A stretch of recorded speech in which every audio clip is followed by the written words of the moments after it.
هذا البغرير بالنخ القمح ديال القمح. فوالا هاني كان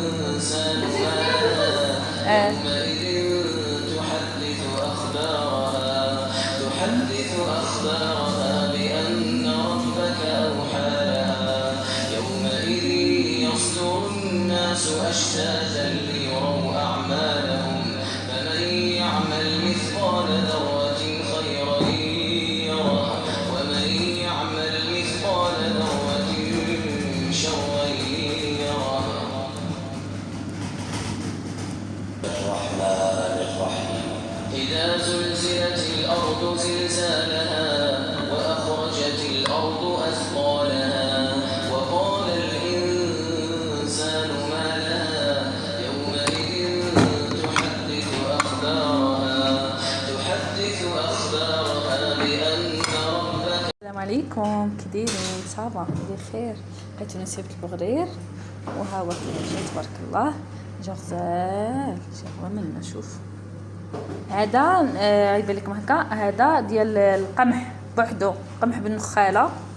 وهادشي اللي كاين. الا بغيتو نقول لكم مقادير، درت جوج ليف ديال القمح بالنخاله، درت 3 ديال الماء والخميره، معلقه ديال الخبز وخماره وحده تاع الحلوى وزليف 3 ديال الماء. قلت لكم وكديروا الماء في الاول في الماكينه باش ما هو الاول، عاد كتزيدوا القمح، عاد كطحنوا واحد من با 3 دقائق في الماكينه صافي، وكتخليوه يرتاح واحد 4 دقائق ولا هذا صافي، وكتبداو طيبوا. كيجي بهذه الطريقه هذه، راه كيخرج تبارك الله كميه كثيره بزاف.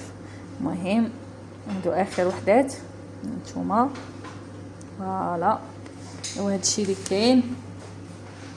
فوالا شوف راه هو صفر، راه مع الكوزينه مظلمه وانا ما غيبانش لكم وقيله مزيان. وهذا الشيء اللي كاين كيبان زوين. حنا صايمين الله يقبل.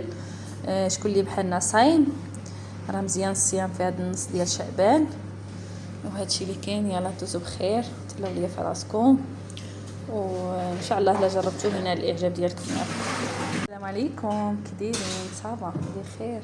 بغيتو نسيب البغرير وها هو كيجي تبارك الله، جا غزال، جا هو منا. شوف هذا غيبان لكم هكا، هذا ديال القمح بوحدو، قمح بالنخاله. وهذا الشيء اللي كاين. الا بغيتو نقول لكم مقادير، درت جوج ليف ديال القمح بالنخاله، درت 3 ديال الماء والخميره، معلقه ديال الخبز وخماره وحده تاع الحلوى وزليف 3 ديال الماء. قلت لكم وكديروا الماء في الاول في الماكينه باش ما هو الاول، عاد كتزيدوا القمح، عاد كطحنوا واحد من با 3 دقائق في الماكينه صافي، وكتخليوه يرتاح واحد 4 دقائق ولا هذا صافي، وكتبداو طيبوا. كيجي بهذه الطريقه هذه، راه كيخرج تبارك الله كميه كثيره بزاف. المهم ندو اخر وحدات نتوما. فوالا وهذا الشيء اللي كاين.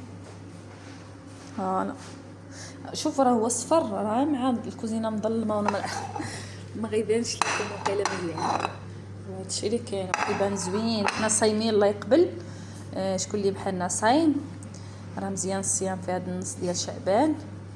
وهذا الشيء اللي كاين. يلا دوزو بخير، تهلاو ليا في راسكم، وان شاء الله الا جربتوه ينال الاعجاب ديالكم.